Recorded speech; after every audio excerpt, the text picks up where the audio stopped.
Well, the 90s was just, wow, there's like the Big Bang. It was a very rich time where we were just coming out. Not as many women, but so many wonderful stories and black filmmakers. In the early 1990s, Debbie Allen was spearheading A Different World, a television show that would introduce black college life and highlight subjects that affected black youth to millions of viewers. At the same time, Allen began choreographing the Academy Awards ceremonies. She would go on to choreograph the Academy Awards 10 times. She was at the top of her game and only getting stronger. Today on Cocoa Butter's The Era, we explore multi-hyphenate queens who've taken their talents into a realm they deem worthy of their glow. With dancer, actress, director, storyteller extraordinaire, Debbie Allen.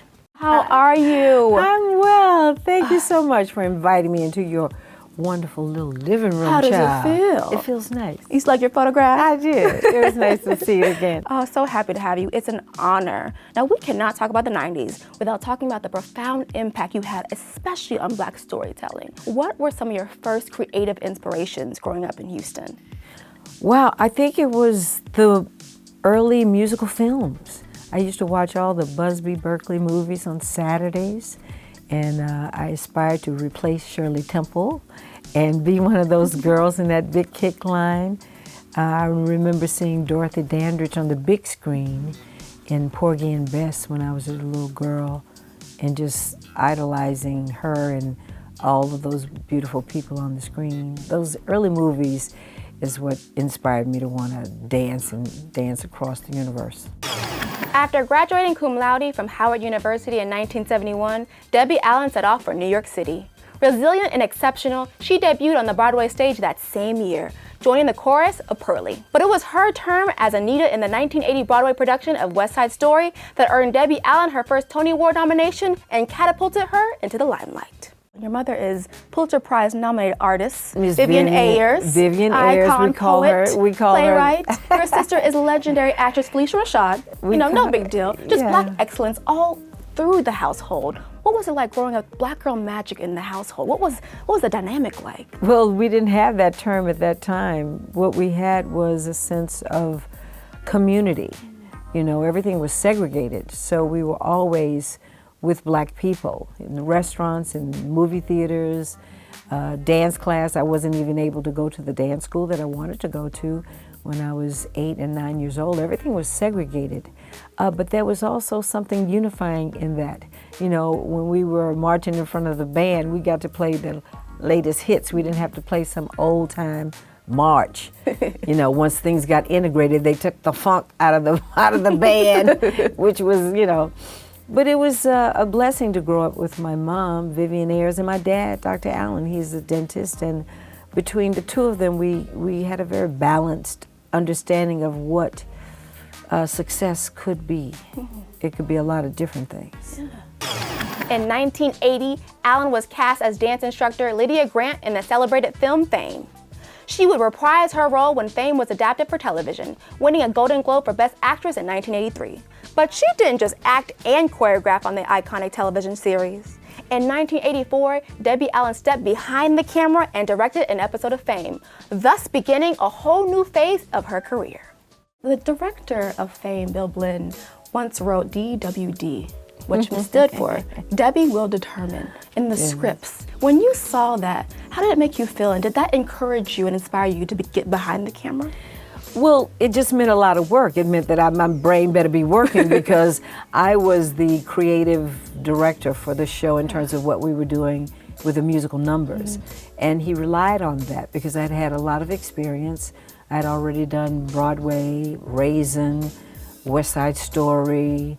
I had toured with a company, George Faison, who was the premier dancer with Alvin Ailey, who started his own company. So I had quite a bit of experience and ideas, and what I didn't know was actually okay because then I had no limitations. So it meant I just had my thinking cap on all the time, and it actually encouraged, the crew was begging for me to direct because a lot of the directors didn't quite know how to shoot dance. Some of them were great at it, but some of them didn't quite have a clue, and I'd send them home and I'd do it for them. And then the crew started saying, well, we want Debbie, we want her. And I remember my first day directing, trying to decide if I was gonna wear pink or should I go looking a little rough. I just went as Debbie, and it all was good because I had my thinking cap on and I wrapped so early that day. They were like, give her as many shows as she wants. Wow, and that really set the tone for you, for sure. That was the beginning for me. Oh, wow. Debbie Allen would go on to direct such television shows as Fresh Prince of Bel-Air, Girlfriends, Everybody Hates Chris, How to Get Away with Murder, Empire, Scandal, Jane the Virgin, Insecure, and Grey's Anatomy. She's won 3 Emmys and 1 Golden Globe, runs her own dance academy, and has produced feature films, including the Academy Award-nominated Amistad. What do you think made Black storytelling specifically important in the 90s? What was that time period like? Well, the 90s was just, wow, there's like the Big Bang. I mean, you know, you had the movies, you had Mario Van Peebles, New Jack City, Malcolm X, Spike Lee, you had the Hughes Brothers, Minister Society, John Singleton's Boys in the Hood, Eve's Bayou, Casey Lemons and Julie Dash's Daughters of the Dusk. It was a very rich time where we were just coming out. Not as many women, but so many wonderful stories and Black filmmakers. And on television, there was a big boom from The Cosby Show. The Cosby Show changed the whole world. Because out of The Cosby Show, then there came A Different World, and then there was Martin, and then there was Living Single, and then there were Girlfriends and Sinbad, and oh my God, and Living Color was amazing. There were just so many because when they started that new network at the time, which was called Fox, it was all Black shows because the viewership of network television was then, as probably now, I'm not looking at it, but it was 50 to 60% Black. But there were no Black executives, green lighting shows or saying what got on the air. I got in a lot of trouble talking about that at one point, but we won't talk about that right now. Yeah, I got a lot of trouble. Because we're pushing back on what you want to see, or what was it like? Well, no, I was at an HRTS luncheon. That's the big television, radio, all the big mucky mucks from the networks, and they decided let's have the women against the men. Oh. And so I was picked to go, and I know they thought I'd bring a lot of energy and color, but I also asked that question: will I see in my lifetime a Black executive who has green light power, or do we have to wait for Star Trek: The Last Generation, where maybe we're all blind? Yeah, really. I don't know. Wow, you would have thought I put Jesus back on the cross. I asked the question I had vetted with Diane Carroll and Sidney Poitier. I asked my gods, what would you ask? And wow. It turned into the headline the next day. Debbie Allen, shoulder to shoulder with other icons like Oprah Winfrey, blazed the trail for media moguls like Shonda Rhimes, Ava DuVernay, and Issa Rae. Powerful women telling the stories they want to tell in exactly the way they want to tell them, paving the way for the next generation. When you see these women that you've encouraged and inspired, how does it make you feel to see women looking to you as their anchor, their inspiration?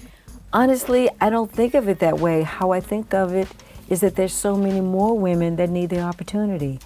I've never been one to rest on my laurels, so I can't oh yeah, I got them to do it. I gotta look back and see that long line of bright eyes. I'm always meeting young women, and young directors come up to me all the time and wondering, I know we have another season of Grey's Anatomy, and my job there, my biggest job is hiring the directors.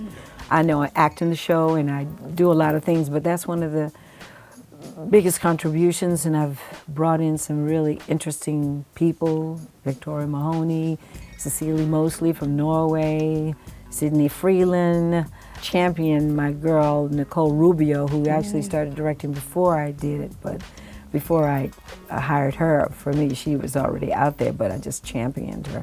There's just so many more that need to have the opportunity. How do you find the directors and producers that you want to work with? I really take time to look at films that are submitted to me by agents. Ellen Pompeo was the difference because she was on set all the time. As an actor, she always had so many great ideas. about what the scene should be. She had many great ideas about how she should look. I said, okay, Miss Thing, let's go. Come on, get on the pony, let's ride. Yeah, let's do this. And she's went, no one ever asked her. Wow. No one had So ever. You were the first person to ask her. I was let's the first one to ask her. Wow. And she was fantastic. I was the first person to ask Denzel Washington. Really? Denzel Washington did one of the most phenomenal episodes of Grey's Anatomy called Sounds of Silence. That was a beautiful episode. And I had to keep it quiet because he said, Debbie, if the press comes, I'm killing. I'm like, okay, kill the noise. So nobody knew he was doing it, Wow. but everybody was blown away. When you think about your legacy, when the name Debbie Allen is mentioned, how do you want to be remembered? Ooh, I don't know. I haven't thought about it. She was a good mother. I don't know. I hope that I will have made it possible for so many, many others to walk across my back and go further. Probably that. Wow, beautiful. Well, I am here to say because of the work you've done, because of the in front of the camera, behind the camera work, you've inspired little black girls like me from Houston, Texas to do the work. So thank you so much for being here today. Welcome. Truly, truly appreciate Absolutely. you. Thank you. Debbie Allen's story is proof that there is no limit to what you can do, where you can go, and what you can accomplish. Every wall can be broken and you can do whatever the hell you put your mind to. And when you do it, hold the door open for your peers to come through as well.